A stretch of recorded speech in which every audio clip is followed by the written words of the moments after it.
계속해서 우리 잠언 전서 강론 20번째입니다. 교만, 겸손은 종교의 앞잡이 제목으로 같이 은혜를 나누기를 원합니다. 단테의 신곡편을 보게 되면은 단테의 신곡에 지옥, 연옥, 천국 세 개 큰 편이 있고 그 중에 연옥편에 보게 되면은 교만한 자들이 받는 형벌이 있습니다. 교만한 자들이 어떤 형벌을 받냐면은 그 등에 아주 무거운 바위를, 돌덩이를 짊어지고 있어서 허리가 거의 땅바닥에 붙어 있는 그렇게 굽어 있습니다. 고개 이렇게 뻣뻣이 들고 교만했던 죄를 죽어서 연옥에서 좀 정화하고 있는 그 모습이죠. 여러분 자신이 교만하다고 생각하면은 나중에 가서 천국 가서, 천국은 어딘지 모르겠지만 허리를 숙이고 다녀야 됩니다. 지금 허리를 많이 숙일 수 있기를 바랍니다. 가톨릭의 내세관은 어떤 때 부러울 때가 많아요. 개혁교회는 천국과 지옥으로 끝나버리고 말죠. 근데 가톨릭은 연옥이 있습니다. 만회할 기회가 있어요. 만회할 기회를 줘야죠. 단번에 끝내는 건 조금 너무 가혹해요. 근데 연옥은 영어로 퍼거토리라고 합니다. 퍼거토리인데 이게 정화하다는 라틴어에서 나왔어요. 정화하는 장소입니다. 이들은 천국 갈 수 있어요. 그 대신 깨끗이 씻어야, 정화를 해야 천국에 오를 수가 있습니다. 중세 면죄부가 문제가 됐던 게 이거예요. 그냥 그 정화 기간을 단축시켜 주는 겁니다. 단테가 이제 신곡에 보게 되면은 지옥편을 끝내고 이제 연옥편으로 여행을 시작해요. 근데 그 입구에서 어떤 의식을 행하냐면 그 피자, 죄를 상징하는 그 피자를 이마에 새깁니다. 그러면서 이런 의식을 행합니다. 우선 세 차례 내 가슴을 두드렸다. 세 차례 내 가슴을, 이때는 유명한 말이 내 탓이오, 내 탓이오, 내 탓이오입니다. 천사는 내 이마에 칼로 피자를 7을 새기고는 안으로 들어가면 이 상처를 씻어야 한다라고 말하였다. 7이라고 얘기했는데 카톨릭에서는 7개의 대죄가 있습니다. 대죄. 교만, 질투, 분노, 게으름, 탐욕, 탐식, 음욕입니다. 아마 죄악을 통칭하고 있고 또 근원적인 것들입니다. 근데 이 죄악의 목록들이 사실은 잠언서에서 경계하고 있는 목록들과 많이 일치합니다. 그래서 오늘부터 7번에 걸쳐가지고 계속해서 이 대죄, 7개의 죄를 좀 하나씩 다뤄보려고 합니다. 이에 대한 내용은 우리나라엔 좀 더 특별한 게 있는데, 우리나라의 그 조선시대 실학자들의 영향을 미쳤던 책 중에 칠극이라는 책이 있습니다. 칠극. 스페인 선교사 판토아랍니다. 판토아인데 한자 이름으로는 방저가예요. 방저가가 1614년에 그 천주교 교리를 또 7개의 죄에 기초해가지고 한문으로 책을 썼습니다. 그걸 칠극이라고 합니다. 7개를 극복한다, 7개의 죄를 극복한다 그런 뜻이죠. 근데 이 책이 예를 들면 뭐 성호 이익이나 정약용 등 실학자들에게 당시 지식인들에 굉장히 많은 영향을 미쳤습니다. 왜냐하면 유교 사회는 예의 범죄를 굉장히 중요시하게 여기잖아요. 수신제가 이런 것들을 굉장히 중요시 여기는데 칠극이 7개의 죄를 다루면서 그 내용을 어떤 교훈들을 전했기 때문에 우리 한국의 조선의 지식인들은 그게 새로웠던 거죠. 새로운 원리로 예의 범죄를 가르치고 수신제가를 가르치니까요. 그래서 제가 가급적이면 이 칠극 내용도 같이 함께 하면서 또 제가 깨달았던 성경 말씀 같이 하면서 7개의 죄를 좀 다뤄보려고 합니다. 근데 제가 이제 교만의 죄 이제 키워드로 교만 딱 쳐요. 교만 딱 쳐 쫙 읽어봅니다. 성경에도 쭉 나오죠.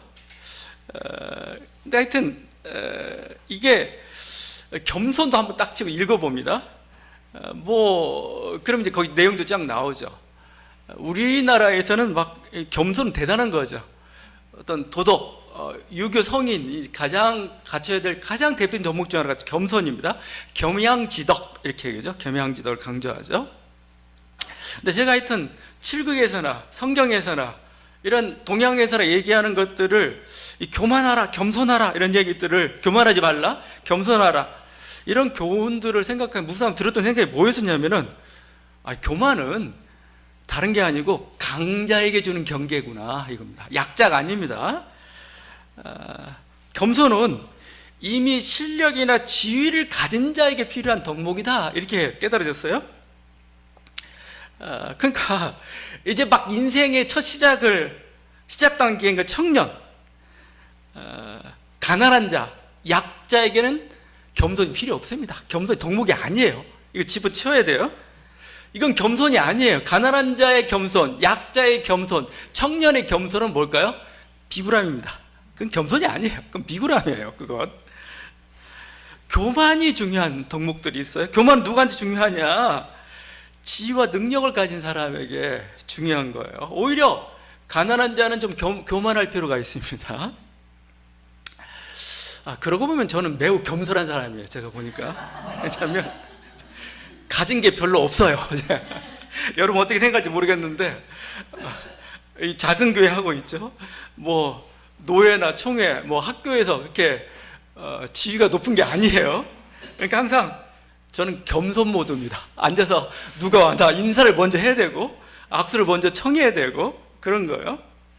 제가 돌이켜보니까 이 나이가 되도록 뻣뻣이 고개 들고 큰 소리로 명령했던 적이 별로 없었던 것 같아요. 가정에서나 그랬지 제가 밖에서는 그런 적이 없어요. 거의 그러니까 제가 겸손하다는 거예요. 계속 얘기하는 게, 제가 교회에서는 뭐 목회자, 뭐 목사하고 막 얘기했지만 우리 교회는 매우 민주적인 교회잖아요.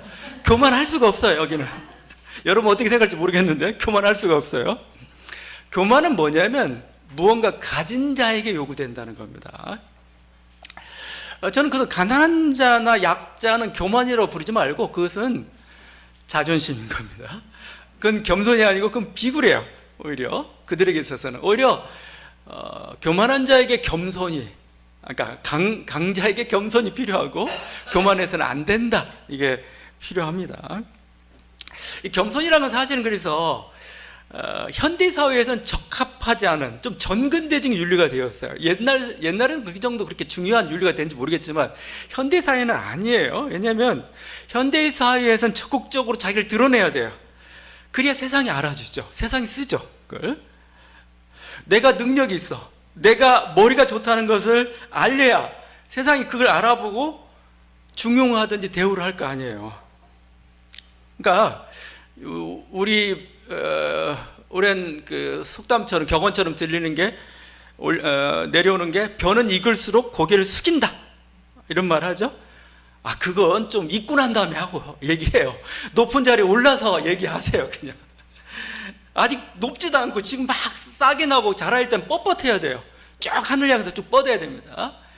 이제 온전히 어느 정도 열매를 맺을 때는 그때서야 이제 고개를 숙이는 거예요. 이게 그때 필요한 게 겸손이죠. 새싹한테 막 자란 애한테 겸손을 요구하면 안 됩니다. 너는 당당하게 가야 돼요. 너는 자존심 세우면 나가야 돼요. 이래요.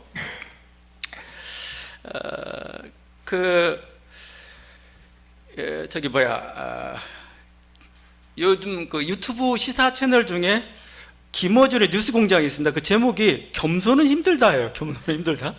처음엔 저런 교만한 말이 어딨나. 그러니까 나는 겸손하기 힘들 정도 난 실력이 아주 있어 해가지고 뭐라더라? 그때 얘기했던 게 자기 빨대라고 얘기하나? 모든 걸 자기한테 이거 나는 위대하고 내 말을 들어야 돼. 거기 나온 패널들이 진행자하고 패널들 한결같이 자신감이 차가지고 자기 견해를 막 얘기해요. 왜냐면 난 너 실력이 너무 탁월해가지고 겸손하기 너무 힘들다는 거예요. 근데 저는 이런 교만함이 좀 필요한 시대예요. 이 교만한 말이 필요한, 왜냐하면 정말 실력도 깜도 되지 않는 자들이 자기가 전문가인 척 하고 있어. 자꾸 전문가인 척, 사회 리더인 척 하고 있어요. 정치 지도자인 척 하고 있어요. 너무 많아요. 어떻게 저런 사람, 그러니까 윤석열 대통령이나 오세훈 서울시장이 보여준 그 리더로서의 하나의 모범이 있다면 나도 할 수 있겠구나 그런 생각에서 저 정도 생각과 저 정도 마인드를 가지고 아이고 저 높은 자리에 올랐어. 너 하는 일 보니까 나도 할 수 있겠네. 뭐 좀 그렇죠. 예. 그러니까 보니까 아닌데 자꾸 자기가 리더이고 지식인 양, 전문가 마냥 행하는 이게 너무 많아요. 요즘 선거철이죠. 막 보다 보면은, 듣다 보면은, 또 이야기하는 거 나누다 보면은 어떻게 저런 자가 나왔지? 그래도 정치라는 건 정치 지도자란 국회의원, 지방의회 뭐 모든 것들은 다 사실 하나의 리더격이거든요. 좀 한심한 후보들이 많습니다. 근데 반대로 정말로 실력 있는 사람들, 필요한 사람들은 너무 겸손해요. 나는 아직도 연결지 않았어. 나는 아직도 부족해. 그러니까 이 진짜 실력 있는 사람이 이게 어떤 이렇게 자기를 드러내고, 그래서 결국 이 사람을 통해서 잘 굴러가고 하나의 조직이 건강히 성장하고 그럴 기회가 잘 안 주어진다는 거예요. 좀 그래서 겸손은 힘들다 하면 좀 너스를 좀 부릴 필요가 있어요. 실력 있는 사람들은. 왜냐하면 당신이 진짜 훌륭하고 당신이 돼야 되는데 이 꼴뚜기들이 너무 날뛰고 있어요. 꼴뚜기 자기들이 뭐 대단한 것 마냥. 저는 그래서 이게 겸손이 미덕은 아니다. 지금 이 시대에. 그래서 자기를 좀 드러내고 자랑하고 높은 자리에 오르려 하고 훌륭하고 실력 있는 사람들이 그런 욕망을 가지는 것, 야망을 가지는 굉장히 좋은 삶의 자세라 생각을 해요. 이렇게 말하면 참 좀, 근데 자기가 꼴뚜기인지 모르는 사람은 자기한테 하는 말인 줄 아세요. 열심히 내야 되지. 근데 아니에요. 당신은 분수를 지켜야 하는 게 더 정확하고, 그렇지 않아요. 정말 실력이. 그건 어떻게 하느냐? 주변 사람들이 알아요. 저 사람은 됐구나. 저 사람은 실력이 된다라고 자기 평가 말고 주변 사람들이 평가하는 게 옳은 겁니다. 그게 정확한 거예요. 그러면 거기에 따라서 행동하세요. 당신은 훌륭합니다. 나는 부족. 아니에요. 당신 훌륭한 겁니다. 나는 대단한데 다른 사람들이 당신은 좀 아닌 것 같으면 아닌 겁니다. 그렇게 세상의 평가는 아주 냉정하고 잘 보고 있어요. 거기에 잘 맞춰서 행동한다. 그걸 좀 원하는 거죠. 하여튼 약자들에게 이 겸손이라는 것은 찬양할 떡이 아닙니다. 겸손은 왜 필요하느냐? 저는 처세술 정도로 봐야 돼요. 겸손은 처세술이다. 왜? 너무 뭐가 나면 자꾸 정 맞으니까. 뭐죠? 그러니까 자기를, 아니면 겸손이 필요한 시기가 있어요. 왜냐하면 실력이란 것은 보이지 않는 데서 잘하는 겁니다. 너무 드러나 버리면 밑전 다 드러나가지고 이거 실력을 쌓을 수가 없어야 돼요. 그 겸손은 왜 필요하느냐? 전 그래서 처세술로 봐요. 이건 자기 절제수예요. 이건 왜? 내가 더 실력을 쌓기 위해서, 그렇죠? 내가 더 높은 데 올라가기 위해서 뭐요? 자기를 절제하는 힘, 이게 겸손입니다. 약자에게 필요한 겸손은 바로 거기에 있다.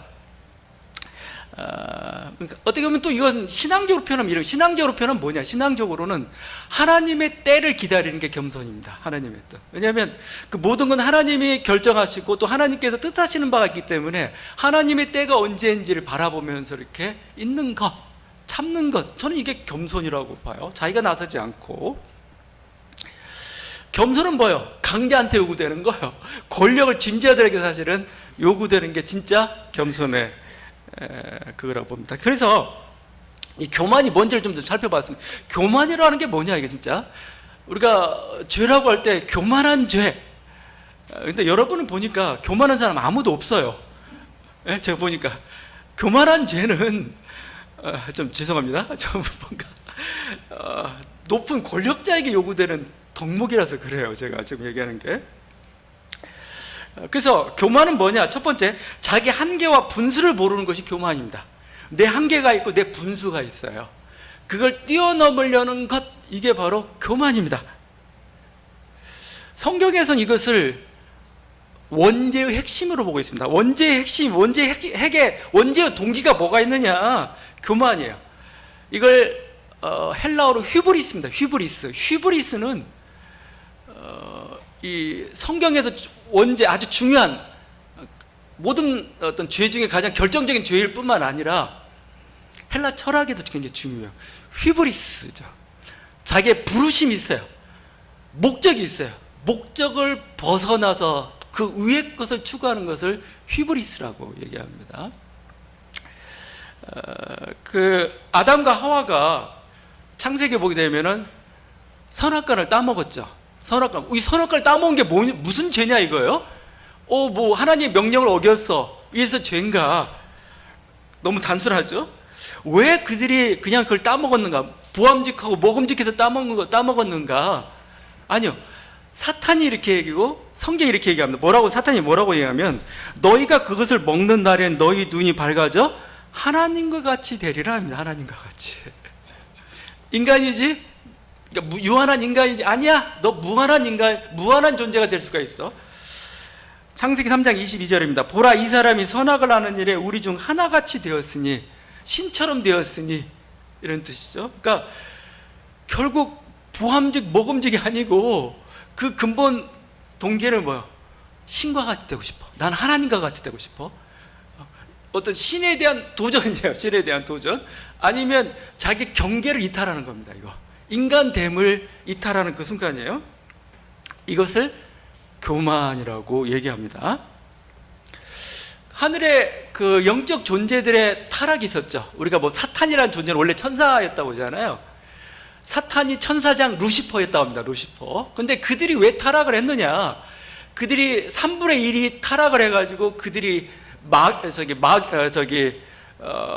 귀신들이 되고 어떤 어둠의 영들이 되었는데, 여기에도 교만이 작용하고 있습니다. 이사야 14장 12절과 13절입니다.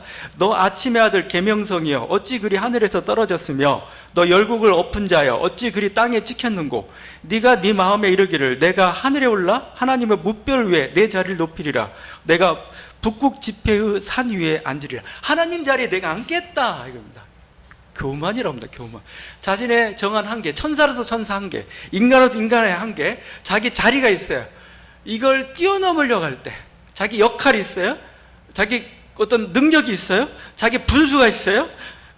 이것을 넘으려는 것, 이게 교만이에요.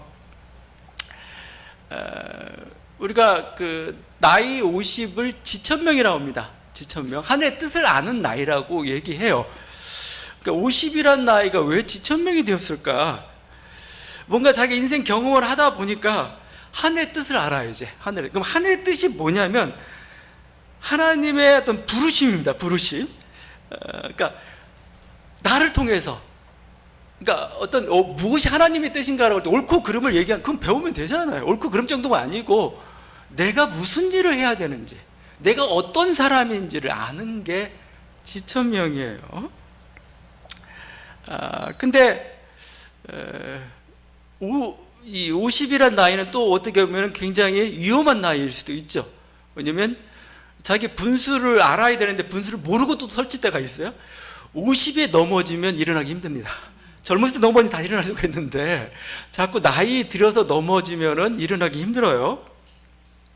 매우 분수를 넘어서는 순간 매우 위험한 순간입니다. 물론 새로운 도전일 수는 있어요. 난 인생을 향해서 새로운 도전일 수도 있고, 뭐 그게 신의 뜻이다고 난 지금까지 했던 건 잘못했고, 뭐 이런 일이 결정을 할 수도 있어요. 괜찮습니다. 뭐 그럴 수 있어요. 근데 잘 헤아려 보세요. 정말 그걸 열심히 하다 보면은 정말 자기 길인지 아닌지 알게 될 겁니다. 해보세요. 그동안 나는 그냥 먹고 살려면 어차피 직장 갖고 했지만 내가 원하는 건 이거였어. 근데 내가 그 일을 해봤는데 정말 그럴까 한번 보라는 겁니다. 그러면 맞는 겁니다. 그럼 계속 달리면 되는 거예요. 제가 무조건 도전을 그치는 그게 아니고 지금 하고 있는 일 정당화시키는 게 아니고 하늘의 뜻이 있다는 거죠. 그래서 그 부르심을 벗어나는 그 순간 그게 교만이 되고, 교만은 굉장히 위험한 상태입니다. 망할 수가 있어요. 그래서 자기 분수 한계라는 게 모르는 것, 그걸 뛰어넘는 게 자꾸 이게 어떤 교만이다 이렇게 얘기할 수가 있고, 두 번째는 은혜를 모르는 겁니다. 은혜를. 교만이 뭐냐? 은혜를 모르는 거예요. 그러니까 은혜를 모른다는 게 내 힘으로 됐습니다. 내 능력으로 됐어 이거예요. 이거. 바벨론의 그 느부갓네살 왕이 범했던 잘못입니다. 느부갓네살 왕이 무슨 범을 하나의 모델이에요. 느부갓네살 왕이 교만해가지고 이렇게 얘기합니다.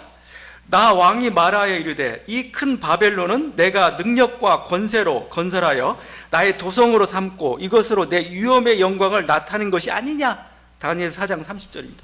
이 큰 도성 내가 만들었어. 내가 이 대제국을 이렇게 만들었어. 감사를 잊었습니다.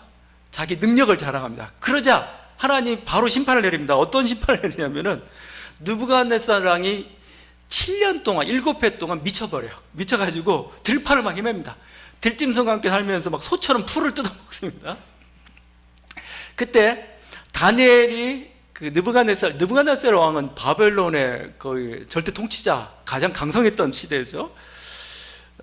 그 왕에 대해서 이렇게 얘기합니다. 왕을 하나님 왜 낮췄느냐? 낮춘 이유를 다음까지 설명합니다. 다니엘 4장 25절인데 그때 지극히 높으신 이가 사람의 나라를 다스리시며 자기의 뜻대로 그것을 누구에든지 주시는 줄을 아시리이다. 그죠?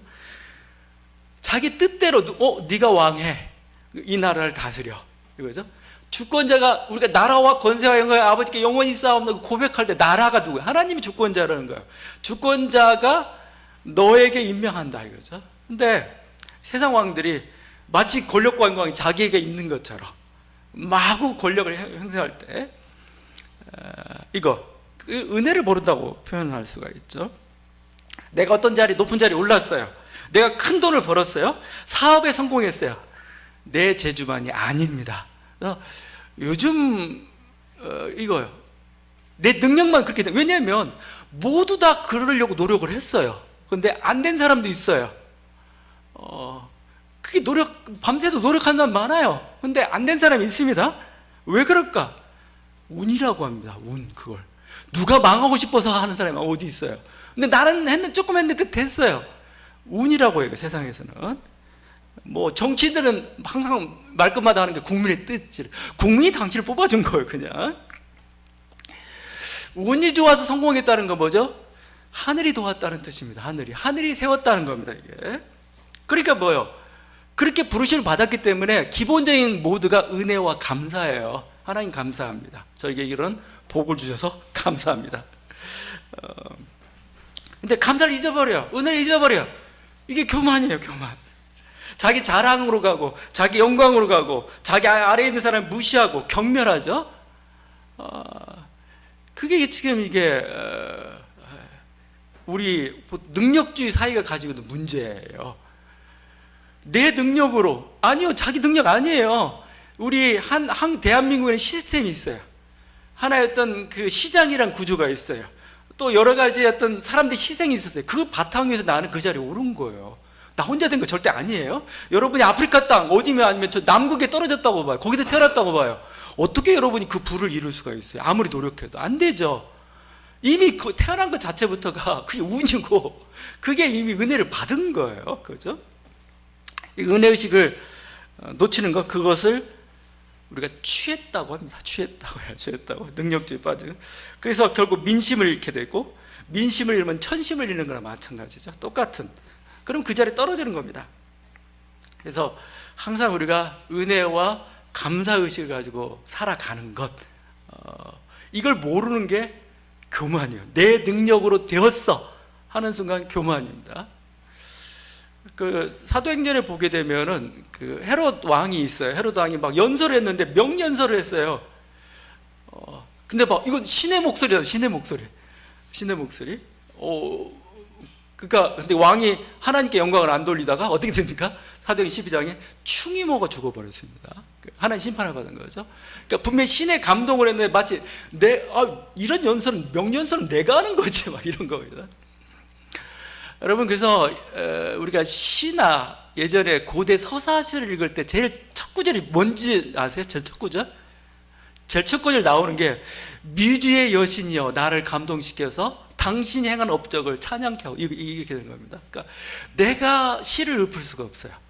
내가 어떤 말을 할 수가 없어요. 성령의 감동, 하늘의 감동으로 하는 걸 딱 하고 나서 나 너무 대단해 이러고 있으면 이게 교만인 겁니다. 교만이고 그 순간에 영감이 끊어져요. 은혜를 잊고 감사를 잃으면 영감도 끊어지고 부도 끊어지고 권력도 상실하게 됩니다. 주신 자를 생각하지 않으면 주신 자가 끊어버려요. 이게 세 번째 보면은 이렇게 해서 하나님께서 이렇게 권력과 재물을 줬는데 이걸 남용하는 거, 함부로 사용하는 거, 이게 교만입니다. 이게 뭐 다른 제목을 붙일 수 있겠지만 근본적으로 이걸 교만이라고, 이걸 직권 남용이라고 하죠. 원래 주어진 권리 외에 더 사용한다 이거예요. 더 사용한다, 이게 남용이라고 부르듯이 하늘의 직권 남용이 실제적으로 교만인 겁니다. 하늘의 직권 남용이. 왜냐하면 하나님이 권세를 줬어요. 권세를 줘가지고 하라는 일이 있어요. 그 일을 하면 돼요. 근데 마치 이게 내 것인 것 마냥 막 휘두르는 거죠. 그러면 하나님 그 권력을 거두가 버려요. 하나님이 세상에 권력이나 재물을 준 이유가 다 있어요. 그래서 우리가 이것을 위임했다 표현해요. 위임했다. 그러니까 부자가 된 건 뭐예요? 재물을 위임한 거예요. 하나님이. 네가 관리해. 네가 잘 사용해. 권력을 내가 해야 될 거 네가 해. 이거죠. 이 권력을 위임. 그래서 이것을 우리가 청지기적 사명이라고 합니다. 청지기적 사명. 종에게 요구될 건 뭐예요? 지혜롭고 충성되게 주님의 뜻을 쫓아서 행하는 거예요. 근데 이 종이 아주 그냥 거나하게 취해가지고 이게 부자의 사치입니다. 그다음 막 땀을 때리고 이게 폭력입니다. 뭐 그럴 때 주님께서 너 가만 안 놔두겠다. 무슨 정보를 내린 줄 아세요? 몸을 두 동강 내겠다고. 성경에 그렇게 나와요. 거열입니다. 몸을 두 동강 내버리겠다. 두 동강. 결국 윤석열의 실패한 내란의 본질은 교만이에요. 교만. 그 권력이 다 자기 게 아니에요. 마음껏 휘두를 거라고 생각했는데 아니에요. 직권 남용인데 교만입니다. 결국은.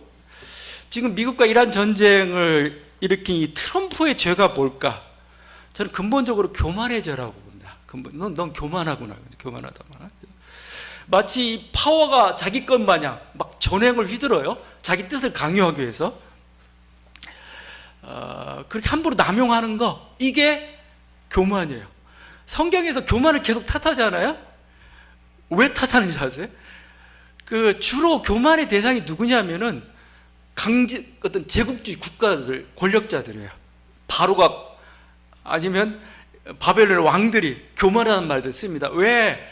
자기의 파워를 가지고 이웃 약소국가를 억눌러요. 이걸 교만이라고 얘기하고 성경은 이걸 비판하는 겁니다. 뭐 여러분이 막 내 마음에 오늘 너무 나를 과시하지 않았나?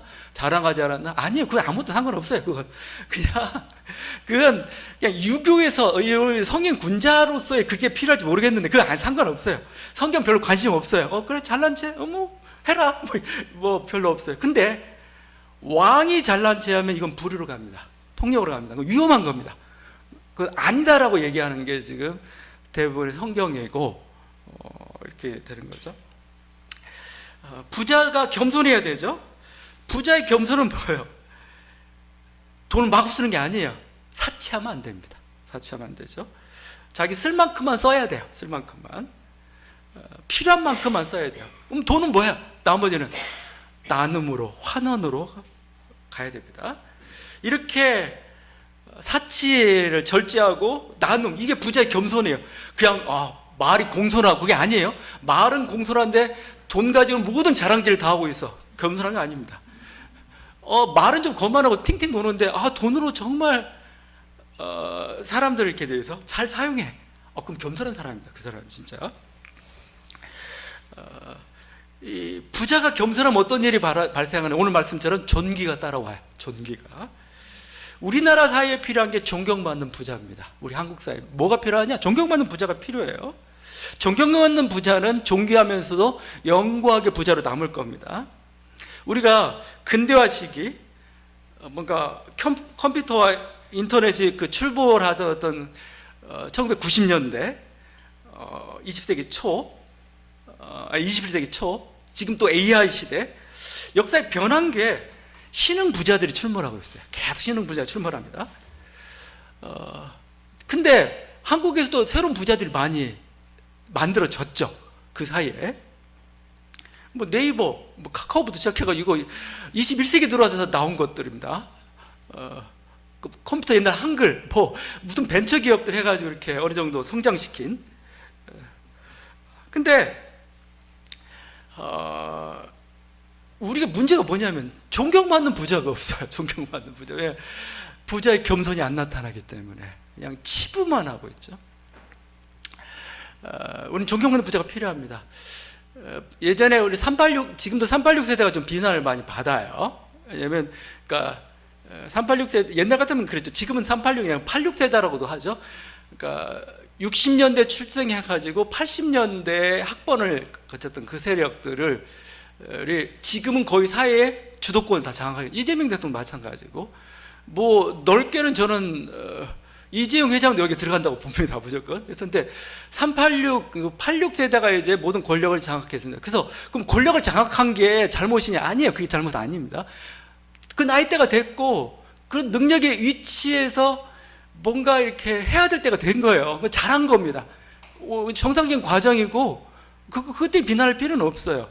권력을 장악한 게 문제가 아니에요. 철학이 없는 게 문제입니다. 철학이. 그렇게 네가 부를 이루어가지고 뭐 했는데 너의 가치관이 뭐야 이거야. 가치관이. 부를 쌓았으면 부를 나누든지 뭔가 어떤 일자리 창출을 통해서 뭔가 온 민족이 새롭게 성장하고 뭔가 행복한 길을 갈 수 있도록 그걸 제시하든지 이런 길을 갔어야 되는데 그거 안 하고 그냥 자기 치부만 이렇게 쫙 올라가면은 그냥 일반 그냥 더 욕먹는 거죠. 왜냐하면 젊은 시절 그 민주화와 이런 것들 굉장히 많이 외쳤기 때문에. 니네는 뭐야? 평등과 민주화를 외쳤던 세력들이 뭐냐? 네 대가지 실제 뭐 하는 거냐? 그래서 네이버나 카카오가 철학이 없는 게 참 마음이 아파요. 삼성 이재용 회장이 AI 시대가 되면서 그 새로운 어떤 그 철학을 제시할 수 있을까? 굉장히 중요한 시점이기도 하고 그렇습니다. 그러니까 혼자 치부하는, 더 이상 돈 벌어서 뭐 하겠어요? 지금 몇백조 이익이 나고 거기서 한 뭐 수백조 돼봤자 뭔 이득이 있어요? 이제 그게 중요한 게 아닙니다. 이걸 통해서 나의 작품을 남겨야 됩니다. 작품을. 여러분 작품을 남겨야 될 것이고 또 이를 통해서 뭐죠? 우리 민족이 모두가 다 행복하고 그런 어떤 생명을 누릴 수 있는 그런 방향으로 가도록 진전을 시켜야 됩니다. 그렇지 않으면 우리는 그냥 가버려요. 그냥 이거 권력을 남용하면 안 됩니다. 그걸 어떻게 만들어낼 거냐? 그죠? 이게 한국 사회의 지금 과정에서 존경받는 부자, 겸손을 알아야 된다는 거죠. 그 유발 하라리가 그 호모데우스라고 인류의 미래를 얘기했어요. 인류의 미래를 얘기하면 참 요즘 드는 생각이 그러니까 인류가 뭔가 유전공학이나 아니면 이제 AI의 어떤 생체, 어떤 로봇 뭐 이런 거 다 개발하다 보면 이제 인간 존재 자체가 여러 허점들 많잖아요. 다리 불편하잖아요. 눈 불편하잖아요. 다 갈아 끼우면 돼요. 갈아 끼우면 됩니다. 뇌만 살려놓은 존재. 근데 나중에 뇌도 이거 조금 불합리하지 않으면 뇌도 AI로 바꿔버려요. 그러면 그렇게 탄생한 존재를 인류라고 해야 될까? 인류라고 안 하고 이 사람은 호모사피엔스를 안 부르고 유발 하라리는 호모데우스라고 불렀어요. 호모데우스, 새로운 종의 출현이다. 이겠습니다. 자, 근데 그 순간을 듣는 순간 될지 안 될지 모르겠는데 인간이 교만하면 결국 뭐예요? 그것은 인간의 멸종입니다. 다리적 변화, 인간의 멸종이고 새로운 종이 지구의 주인이 되는 그 순간이에요. 결국 인간이 멸종해요. 인간은 어떤 게 인간입니까? 몸을 가졌기 때문에 인간입니다. 몸을 가지고 뭔가 하야고 막 이거죠. 이런 존재로 자기 역할을 잘 감당하면 될 텐데 이걸 망각하고 내가 신과 같이 호모데우스에서 데우스가 신이란 뜻이에요. 신처럼 되는 순간 호모데우스한 종은 출범할 수도 있겠죠. 그 대신 인간은 사라집니다. 인간은 멸종됩니다. 그게 교만은 패망의 선봉이란 말이에요. 의미입니다. 인간이 교만하면은 그냥 종의 멸종을 하게 돼요. 굉장히 중요한. 오늘 한국교회 같은 경우도 마찬가지. 한국교회도 겸손을 잃었어요. 겸손. 한국교회 교만하죠. 교만합니다. 왜 교만하냐면 자기 권력과 자기 가진 돈이 많아요. 한국교회는 이제 돈이 많습니다. 권력과 세력과 돈을 마구 휘둘러요. 함부로 정지하고 함부로 출교합니다. 이번에 대한 성결 기성인가? 기독교 성결 기성 쪽에서 그 갑자기 기습적으로 동성애자와 그 옹호자들 이단으로 규정을 딱 했어요. 관련자는 다 출교시켜버리고 그 다음에 또 뭐예요? 유신진화론이라고 있어요. 유신진화론. 이거 진화론적인 어떤 과학 자체를 이단으로 규정을 해버렸어요. 근데 그거 보다가 참 대단하다, 대단해. 과학을 거부하겠다는 거예요, 이제. 그게 권력 남용입니다. 권력 남용. 자기가 힘 있다고, 자기 세력 있다고 세상의 소리를 안 들으려고 해요. 이게 저는 교만이라고 좀 봅니다. 그리고 한 사람에 대해서, 한 존재가 자기는 그렇게 성적 지향을 가지고 태어나고 있는데 왜 네가 그것을 교리로 자꾸 사람을 규정하려고 그래? 그죠? 하여튼 이거에 대해서 이렇게 함부로, 그러니까 사람에 대한 애정이 없는 거예요. 애정이 없는 거. 이걸 교만이라고 얘기합니다. 자기 가진 권력으로 힘써도 되겠다고 해서 잘라내면 된다 이거예요. 이거. 무시하면 된다 이거예요. 그게 교만인 거예요. 우리 보면은 그래서 배제하고 차별하고 독선이죠. 교만한 자가 하는 일입니다. 악과 죄. 그래서 여러분이 바리새인이 왜 교만해요? 왜 세리는 겸손해요? 바리새인 자체가 지금 한국교회 똑같아요. 지금 그들은 나는 뭘 지켰습니다, 나는 뭘 잘했습니다. 하나님이 넌 교만하다고 해버려요. 예? 네 권력을 가지고 함부로 휘두르는구나. 죄를 정하고 죄를 사하는 권세를 교회에 줬는데 교회가 그 가진 권력으로 마구 사용해요? 교만입니다. 이거 좀 교만이죠라고 봐요. 그러면서 부리는 방치예요. 세습은 또 자행하죠. 그러니까 이게 교회가 자기 교회라고 생각하는 거야. 내 거야. 이게 교만입니다. 교만.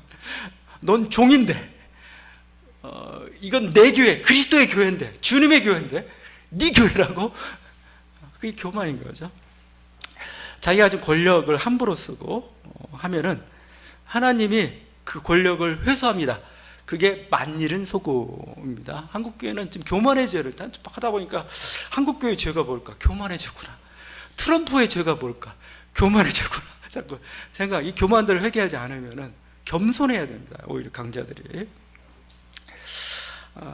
여러분, 우리가 지난주에 성령을 얘기했지만 성령은 가장 겸손한 분 같아요. 제가 보기엔 가장 겸손한 분. 왜냐하면 자기 이름을 구하지 않아요. 성령은 자기 존재를 구하지. 성령 어디 있나요? 성령 어떤 존재인가요? 성령은 존중도 구하지 않는 것 같아요. 그러니까 성령을 우리 기라고도 부를 수 있어요. 기. 우리 막 동양에서 기운이죠. 기운으로 불러도 괜찮아요. 성령은 물질일 수도 있어요. 돌멩이 속에, 모든 인간 속에 같이 존재하고 있기 때문에 물질처럼 취급해도 좋고, 막 부흥사가 성령을 받아라 이거죠. 성령을 막 선물로 주고 물질 취급하는 거죠. 그래도 아랑곳하지 않아요. 다 받아들입니다. 자기 형체도 없어요. 형체도 구하지 않아요. 이름도 구하지 않아요. 존귀함도 구하지 않아요. 그게 겸손하다는 겁니다. 근데 그러다 보니까 모든 곳에 존재합니다. 모든 곳에. 어느 곳엔 존재할 수가 있는 것이고, 또 그곳에서 모든 것을 살리고 있는 게 바로 이 생명의 영입니다. 다시 한번 우리가 그런 성령을 받은 사람들입니다. 우리가 겸손으로서 세상을 살리는, 다시 한번 얘기해요. 교만은 절제를 말하는 겁니다. 겸손은 비굴함이 아닙니다. 능력 있는 자의 섬김이 바로 이 겸손입니다. 겸손으로 자신과 세상을 살리는 저와 여러분 되기를 간절히 바랍니다. 기도하시겠습니다.